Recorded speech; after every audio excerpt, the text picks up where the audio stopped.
بسم اللہ الرحمن الرحیم۔ السلام علیکم، میری آپ سبھی سے التجا ہے کہ ایک مرتبہ درود ابراہیمی پڑھ لیجیے گا۔ بسم اللہ الرحمن الرحیم۔ اللہم صلی علی محمد وعلی آل محمد کما صلیت علی ابراہیم وعلی آل ابراہیم انک حمید مجید۔ اللہم بارک علی محمد وعلی آل محمد کما بارکت علی ابراہیم وعلی آل ابراہیم انک حمید مجید۔ بسم اللہ الرحمن الرحیم۔ جو ایک نیکی لائے تو اس کے لیے اس جیسی 10 ہیں، اور جو برائی لائے تو اسے بدلہ نہ ملے گا مگر اس کے برابر، اور ان پر ظلم نہ ہوگا۔ بسم اللہ الرحمن الرحیم۔ آج جو بات میں آپ لوگوں سے ڈسکس کروں گی وہ یہ ہے کہ اس آیت کریمہ میں ہے کہ جو ایک نیکی لائے تو اس کے لیے اس جیسی 10 ہیں، یعنی ایک نیکی کرنے والے کو 10 نیکیوں کی جزا، اور یہ بھی حد و نہایت کے طریقے پر نہیں بلکہ اللہ تعالیٰ جس کے لیے جتنا چاہے اس کی نیکیوں کو بڑھائے، 1 کے 700 کرے یا بے حساب عطا فرمائے۔ اصل یہ ہے کہ نیکیوں کا ثواب محض فضل ہے، یہی مذہب ہے اہل سنت کا، اور بدی کی اتنی ہی جزا، یہ عدل ہے، اور جو برائی لائے تو اسے بدلہ نہ ملے گا مگر اس کے برابر، اور ان پر ظلم نہ ہوگا۔ یہ اللہ تعالیٰ کے اس فضل و احسان کا بیان ہے جو اہل ایمان کے ساتھ وہ کرے گا کہ ایک نیکی کا بدلہ 10 نیکیوں کے برابر عطا فرمائے گا۔ یہ کم از کم اجر ہے، ورنہ قرآن پاک اور احادیث مبارکہ دونوں سے ثابت ہے کہ بعض نیکیوں کا اجر کئی 100 گنا بلکہ ہزاروں گنا تک ملے گا، اور جن گناہوں کی سزا مقرر نہیں ہے اور اس کے ارتکاب کے بعد اس نے اسے توبہ بھی نہیں کی، یا اس کی نیکیاں اس کی برائیوں پر غالب نہ آئیں، یا اللہ تعالیٰ نے اپنے خاص فضل سے اسے معاف نہیں فرمایا،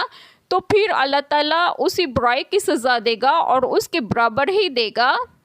جیسا کہ ارشاد فرمایا ترجمہ، جو شخص نیکی لے کر آیا تو اس کے لیے اس سے بہتر صلہ ہے، اور فرمایا ترجمہ، ان لوگوں کی مثال جو اپنے مال اللہ کے راستے میں خرچ کرتے ہیں ایک دانے کی مثال کی طرح ہے جس نے 7 خوشے اگائے، ہر خوشے میں 100 دانے ہیں، اور اللہ جس کے لیے چاہتا ہے بڑھا دیتا ہے، اور اللہ وسعت والا سب کچھ جاننے والا ہے۔ حضرت عبداللہ بن عباس رضی اللہ عنہما بیان کرتے ہیں کہ رسول اللہ صلی اللہ علیہ وسلم نے فرمایا، اللہ تعالیٰ فرماتا ہے، بے شک تمہارا رب تبارک و تعالیٰ رحم فرمانے والا ہے۔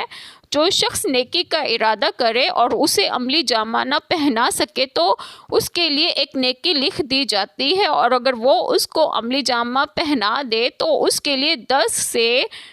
700 گنا بلکہ اس سے بھی کہیں زیادہ نیکیاں لکھ دی جاتی ہیں، اور جو شخص کسی برائی کا ارادہ کرے پھر اسے عملی جامہ نہ پہنائے تو اس کے لیے ایک نیکی لکھ دی جاتی ہے، اور اگر اسے عملی جامہ پہنا دے تو اس کے لیے ایک ہی برائی لکھی جاتی ہے، یا اللہ تعالیٰ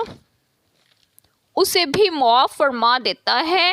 اس طرح اللہ تعالیٰ کے ہاں تباہ و برباد ہونے والا شخص ہی ہلاک ہوتا ہے۔ حضرت ابو ذر رضی اللہ عنہما بیان کرتے ہیں کہ رسول اللہ صلی اللہ علیہ وسلم نے فرمایا، اللہ تعالیٰ کا ارشاد گرامی ہے کہ جو شخص نیک عمل کرے تو اسے 10 گنا بلکہ اس سے بھی زیادہ ثواب ملتا ہے، اور جو شخص کوئی برا عمل کرے تو اسے اس کے برابر ہی گناہ ملتا ہے، یا میں اسے معاف کر دیتا ہوں۔ اگر کسی نے زمین بھر گناہ کیے پھر مجھے اس حال میں ملا کہ وہ میرے ساتھ کسی کو شریک نہ بناتا ہو تو میں اس کے لیے اتنی ہی مغفرت کا سامان کر دیتا ہوں جو ایک بالشت میرے قریب آئے، میں 1 ہاتھ اس کے قریب ہو جاتا ہوں، جو 1 ہاتھ میرے قریب ہو جائے میں دونوں ہاتھوں کے برابر اس کے قریب ہو جاتا ہوں، اور جو چل کر میرے پاس آئے میں دوڑ کر اس کے پاس آتا ہوں۔ اور جو برائی لائے تو اسے بدلہ نہ ملے گا اس کے برابر اور ان پر ظلم نہ ہوگا۔ برائی چھوڑنے والا 3 طرح کا ہوتا ہے۔ کبھی تو وہ اسے اللہ تعالیٰ کی خاطر چھوڑتا ہے، اس پر ایک نیکی لکھی جاتی ہے کہ برائی سے اللہ تعالیٰ کے لیے رک جانا ایک عمل اور نیت ہے، جیسا کہ بعض صحیح احادیث مبارکہ میں آیا ہے کہ اس نے اسے میری خاطر چھوڑا ہے، اور کبھی وہ غفلت یا بھول کی وجہ سے برائی نہیں کرتا، اسے نہ گناہ ہے نہ ثواب، کیونکہ اس کی نیت نہ خیر کی ہے نہ شر کی، اور کبھی اپنی پوری کوشش کے باوجود بس نہ چلنے کی وجہ سے کر نہیں سکتا، تو یہ اس شخص کی طرح ہے جس نے وہ برائی کی ہو۔ جیسا کہ حضرت ابو بکرہ رضی اللہ عنہما بیان کرتے ہیں کہ رسول اللہ صلی اللہ علیہ وسلم نے فرمایا، جب 2 مسلمان اپنی تلواریں لے کر ایک دوسرے کے مقابلے میں آئیں تو قاتل اور مقتول دونوں آگ میں ہوں گے۔ لوگوں نے پوچھا، یا رسول اللہ صلی اللہ علیہ وسلم، یہ تو قاتل ہے، مقتول کا کیا معاملہ ہے؟ فرمایا، وہ بھی اپنے ساتھی کے قتل کی حرص رکھتا تھا۔ ایک چھوٹی سی دعا جو میں ضرور کروں گی کہ اللہ تعالیٰ ہم سب کے تمام گناہوں کو معاف فرمائے اور ہمیں صراط مستقیم کی راہ پر گامزن کریں، اور آپ سب کی تمام جائز دعائیں قبول فرمائیں، اور جو لوگ بے اولاد ہیں انہیں نیک اور صالحین اولاد عطا فرمائے، اور جو لوگ بیمار ہیں انہیں بھی صحت و تندرستگی عطا فرمائے، اور آپ سب کو آپ کے گھروں میں خوش و خرم رکھیں اور صحت و تندرستگی بھی دیں۔ آمین۔ جزاک اللہ خیر۔